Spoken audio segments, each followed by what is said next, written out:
Hello everyone, hello Cancer. Itong general reading ay para sa May 2026. Kukuha tayo ng cards para sa iyo with additional advice cards na gustong iparating ng universe. Ang goal natin ay magbigay ng gabay gamit ang light from the creator. Bago tayo magsimula, alam nyo ba na karamihan sa mga nanonood dito ay hindi pa nakasubscribe? Isang click lang po ng subscribe para mas mapalawak pa natin ang pagbabahagi ng liwanag at gabay dito sa Hulawan. Thank you sa pag-subscribe. Cancer, Cancer friends, initial impressions tayo.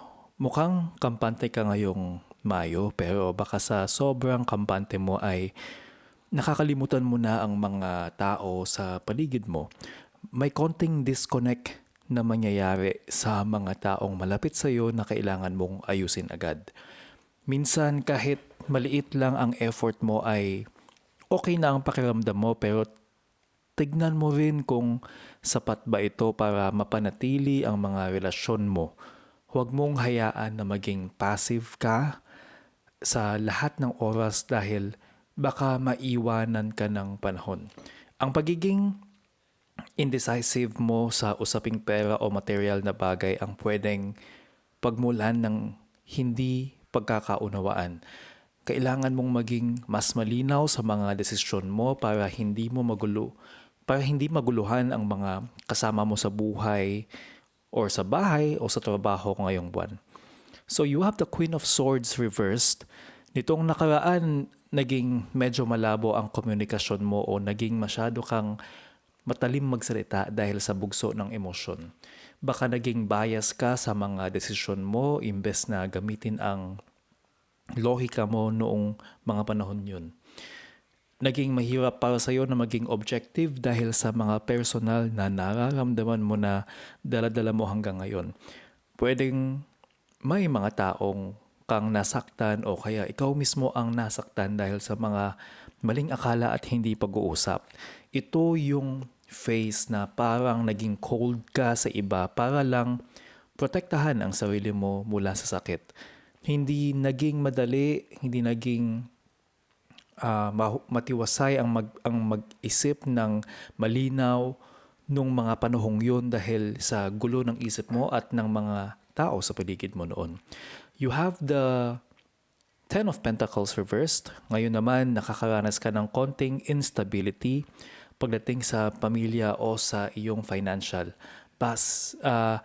Pwedeng may mga aberya sa budget o mga away tungkol sa pera na nagbibigay sa iyo ng stress hanggang Mayo. Ramdam mo na parang may kulang sa security na inaasahan mo mula sa mga pinaghirapan mo noon. Imbes na ma-enjoy ang stability, parang kailangan mo pang mag-adjust dahil hindi naging maayos ang pag-handle mo sa mga resources mo kamakailan lang. Huwag kang masyadong ma-stress sa mga material na kawalan o problema sa bahay.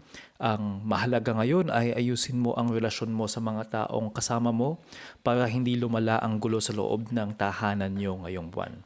You have the Two of Cups reversed. May enerhiya na pwedeng pumasok na magbibigay ng lamat sa iyong mga partnerships or relasyon. Pwedeng magkaroon ng di pagkakasundo o pakiramdam na hindi na kayo balanse ng taong mahalaga sa iyo sa buhay. Baka maramdaman mo na parang wala na yung spark o yung harmony na dati nyo namang meron sa inyong samahan. Ingat sa pagiging masyadong demanding o kaya naman ay pagiging masyadong aloof na nagre-resulta sa distansya sa pagitan ninyo. Kailangan niyong pag-usapan ang mga bagay-bagay bago pa lumaki ang problema sa dulo ng Mayo. Huwag mong hayaan na ang simpleng hindi pagkakaunawaan ay mauwi sa mas malalim na galit o sa pagkasira ng isang magandang samahan. You have the Two of Pentacles. Ang payo sa iyo, matutong magbalanse ng iyong oras at mga resources ngayong buwan. Marami kang ginagawa at kailangan mong maging flexible para hindi ka ma-overwhelm sa dami ng kailangan ayusin ng sabay-sabay sa buhay mo. Huwag kang matakot na mag-adjust sa mga pagbabago na dumarating sa iyo. Ang buhay ay parang dagat, minsan mataas ang alon, minsan mababa. Kailangan mo lang sumabay sa agos ng hindi ka nalulunod sa pag-alala at stress. Cancer, i-prioritize mo kung ano ang talagang mahalaga sa iyo at sa pamilya mo. Huwag mong ubusin ang enerhiya mo sa maliliit na bagay na hindi naman makakatulong sa long-term stability at ng iyong finances o relasyon ngayong Mayo. You have the Lover's Reverse. Kung hindi mo aayusin ang balanse mo, ang pwedeng maging outcome ay ang pagkakaroon ng wrong choices pagdating sa relasyon. Pwedeng mapunta ka sa isang sitwasyon na hindi talaga tugma sa kung sino ka talaga at sa values mo. Maaaring magkaroon ng internal conflict dahil hindi ka sigurado sa mga pinili mong daan. Pwedeng magkaroon ng disharmony sa buhay mo dahil sa mga desisyon na ginawa mo. Dahil sa pressure ng iba o sa takot mong mag-isa sa buhay. Kailangan mong balikan ang iyong sariling values, kung ano ang mahalaga sa iyo.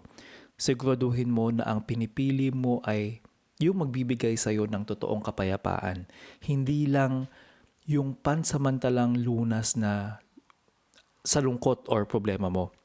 Please subscribe, like, and huwag kalimutan i-share ang mga kilala ninyo na kailangan ng reading. Maliit na bagay lang to support this channel. For your advice card, your first advice card is Quiet Retreat. Panahon na para lumayo muna sa ingay ng mundo at kumonekta sa iyong sariling damdamin.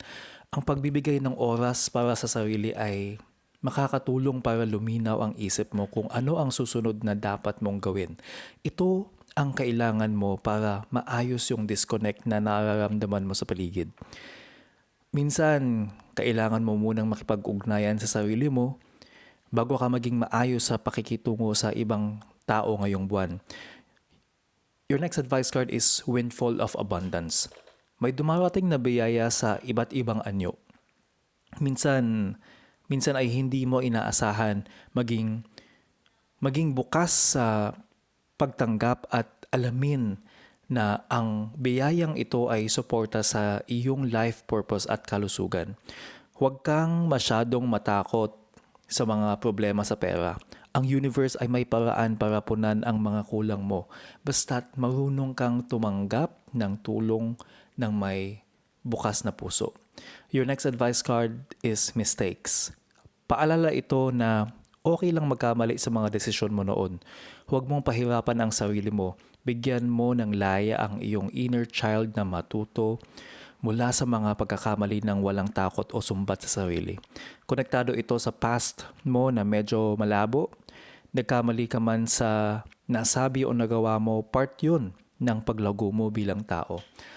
Patawarin mo ang sarili mo para makatuloy ka sa magandang kinabukasan. Your next advice card is Aging. Sinasabi dito na ikaw ay puno ng kagandahan at enerhiya anuman ang iyong edad o sitwasyon. Huwag mong hayaan na ang mga limitasyon ng isip mo tungkol sa oras ay magpahina sa iyo. Isa kang sisidlan ng banal na lakas at sigla. Huwag mong isipin wala ng pag-asa ang relasyon mo dahil matagal na kayo. Ang pag-ibig at transformation ay walang pinipiling panahon. Kailangan mo lang maniwala na pwedeng magbago ang lahat. Your next advice card is Tiger, Fire. Piliin mong maging matapang at unstoppable sa gitna ng mga pagsubok ngayong Mayo. Ang iyong passion ang magbibigay sa iyo ng lakas para harapin ang anumang problema. Magtiwala ka sa iyong sariling kapangyarihan. Ito ang kailangan mo para maibalik ang spark sa buhay mo. Gamitin mo ang apoy sa loob mo para magkaroon ka ng initiative sa iyong mga relasyon at trabaho. Huwag kang papayag na matalo ka ng takot. And your advice card is Horse Freedom. Ang iyong puso ay puro at malaya mula sa anumang gapos ng nakaraan. May mas malaking layunin na tumatawag sa iyo kaya gamitin mo ang iyong lakas para abutin ang iyong mga pangarap sa at sumabay sa hangin. Ang freedom na ito ay makukuha mo kapag natuto ka ng magbalanse ng iyong emosyon at trabaho. Huwag kang magpaalipin sa mga material na alala, na pag-aalala, yung mga worries na yun, malaya kang lumikha ng sarili mong kaligayahan sa buwan na to. Yan ang reading ninyo. Please follow or subscribe Huluhan para may aabangan kang forecast for your sign. Always remember, sa lahat ng gagawin mong desisyon, dapat mabuti ang iyong intensyon. See you sa next reading.